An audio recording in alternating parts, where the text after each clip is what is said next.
Welcome back to the Travsessed podcast. We are your hosts, Kim and Aaron. We are healthcare travelers and the creators of Travsessed. Travsessed provides resources on the clock and off the clock for healthcare travelers. On the clock being our amazing course Travelers School, and our off the clock being Travsessed Adventures, where we host, lead, and plan amazing travel adventures internationally with healthcare travelers and other badass travelers, and also this podcast. It is Tuesday, you know what that means. It is the Traveler Quick Tip, and we are going to dive right in. Flight crew, please prepare for departure. Okay, Traveler Quick Tip. Somebody is not feeling it today. I'm a little poopy. Been poopy since we woke up. I just feel a little lethargic. I don't know. Like I just feel like I haven't been able to kick it into gear today. You know, like you wake up, you feel a little tired, but you have coffee, you go work out, like you're in it, right? I always snap into the day and feel great. Today I just haven't been able to like click in for, I don't know, it's weird. So well, you've still done your good work today and finishing off with this podcast, and then you're done. Yes, this is it. I'm off to my night-night bed. I do want to say before we answer this question, just real quick, that if you're listening to this, so we're getting ready to head to Bali to host 2 trips. We leave on Saturday, which is so crazy. We leave on Friday, buddy. What? Don't we? No, we leave on Saturday. Okay. I think we should probably the look 19th? at that. Yeah, the 19th, which is Saturday. Okay. And we're heading to Bali. We're hosting 2 trips there with the Travsessed community, which I'm so excited about. And like, this is our 3rd time going to Bali, and it's one of our favorite places in the world. So just the fact that we're going back, but like we get to host and lead a trip there with other people from the community and share Bali with them, and like we created the coolest freaking trip. Oh, I'm so excited. It's just so cool. I'm just like pinching myself kind of like we're not only going to Bali, but we're leading 2 groups, and I just think it's pretty incredible. I'm really grateful that we get to do that, especially Bali, which is, we love all of our trips, but this feels very special because Bali is so special to us. Totally. If you missed out on the September trip, we are doing it again in January, at the middle of January and the end of January, and there's still spots open for the end of January. So if you're listening to this and you want to go on this trip, you're watching our IG story as we're kind of running through the September trip and you're like, I have to go, there's still a chance for you to make it. So definitely reach out to us on Kim and Aaron G on Instagram and let us know, and we can send you the details and get you booked into that trip. Yeah. Reach out. We have a full guide. It breaks down the itinerary, the price, all the things. So if you're interested, reach out, and hopefully maybe you can take one of those spots. All right. So the question of the week is, and again, these questions come from our Travsessed Travel Healthcare Facebook group. We go through, we pick some questions that we see. We see the answers, and we know that there's a lot of back and forth kind of on it. So we want to really pick these questions. And so this podcast can give you the quick resources to jump in, get the answer that you're looking for, and get on with your day with the right information from the experts themselves. And so if you have questions, please reach out on Kim and Aaron G or on our Facebook group or wherever you can email us. We'll always be willing to listen to and happy to listen to some questions that we can answer on this podcast. But this week's is, how far does the facility need to be away from your tax home to get the tax-free stipends? I love this question. Oh boy, how long have we been hearing this? For 7, 8, 10 years. I know. It's kind of, it's funny. The theme of all of these questions, all the answers are, well, there's a gray area, right? I think there's questions. Last week there was a big gray. I forget what the question was, but there's a big gray area, and that's the theme with traveling, right? Is a lot of the answers are not black and white. Most things with traveling are not black and white. And so this is another example of there's an answer, but there's also some gray area there. And so you have to really kind of take in the information and then make your own decisions based off what you feel is right for you. Well, and I think you just said that, it made me realize, like, the reason there is a lot of gray area, and I think that's a reason for a lot of misinformation, different information posed as being correct that maybe technically isn't. And so when there's a lot of gray area, it's up for perception. Yeah, it just can be confusing, I think. Totally. So most companies will tell you, we hear the 50-mile rule, right? Like, as a traveler, you're going to hear that. We hear that all over the place. The 50-mile rule. And what that means basically is that most companies, majority of companies, go by this rule. And that is that if your assignment where you're taking a contract is more than is 50 miles or more away from your tax home, that you qualify for tax-free stipends.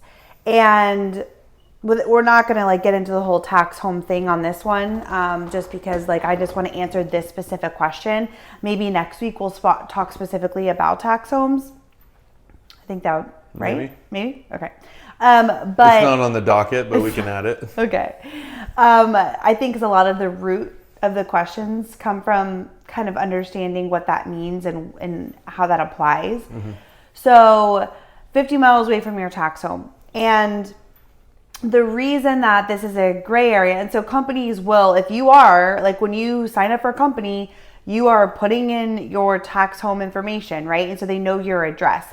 And so if it's coming up in their system that assignment is 50 miles or more, then they're automatically going to say you qualify for tax-free stipends.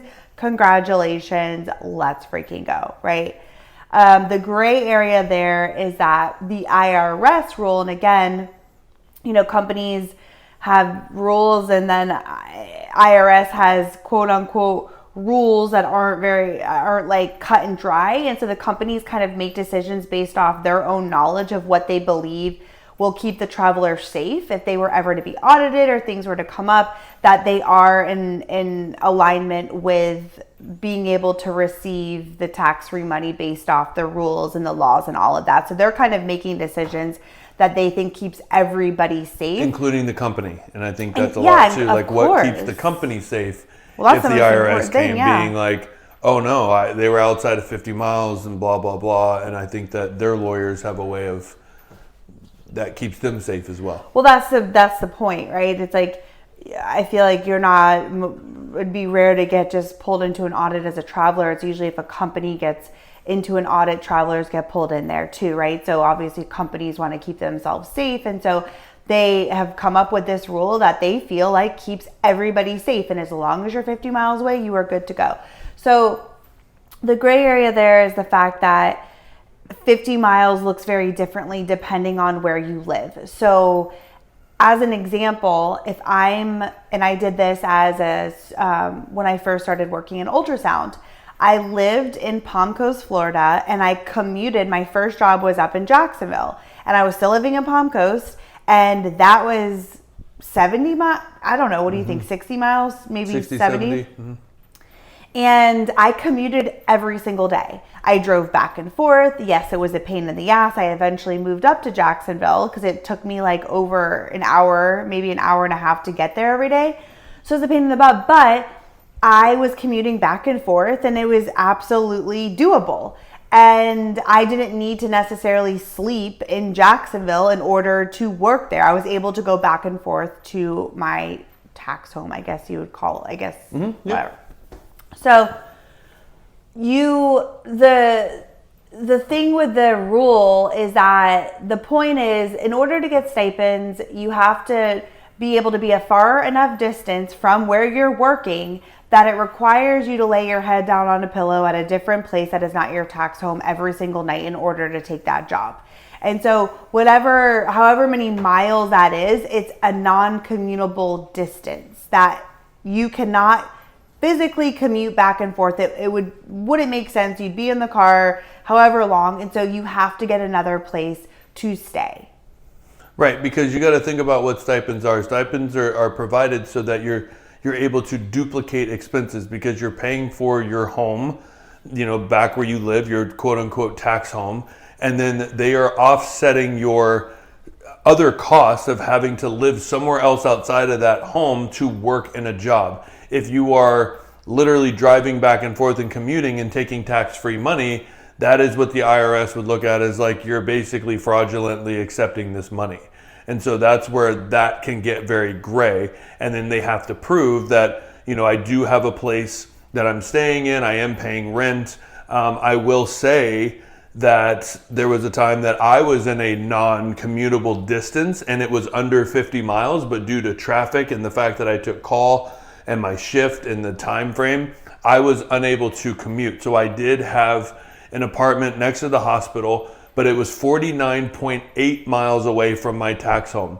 Because of that, the company denied my tax-free money because they said that, I'm sorry, I know the 50-mile rule is quote unquote a myth, but it is something that we use to keep us safe, to keep you safe, because it's under that 50 miles. So our system will not allow the tax-free money to go through. So everything has to be taxable if you take this contract. Yeah, which is like ridiculous, right? Because even though it's duplicating expenses, and they said, yeah, you're following properly, the IRS would be fine with it, but as a company, we don't. Well, right, and the fact that it doesn't matter if it was 50 miles or not, you could not commute back and forth. Like it was just, there was no way. But that was the company's rule, right?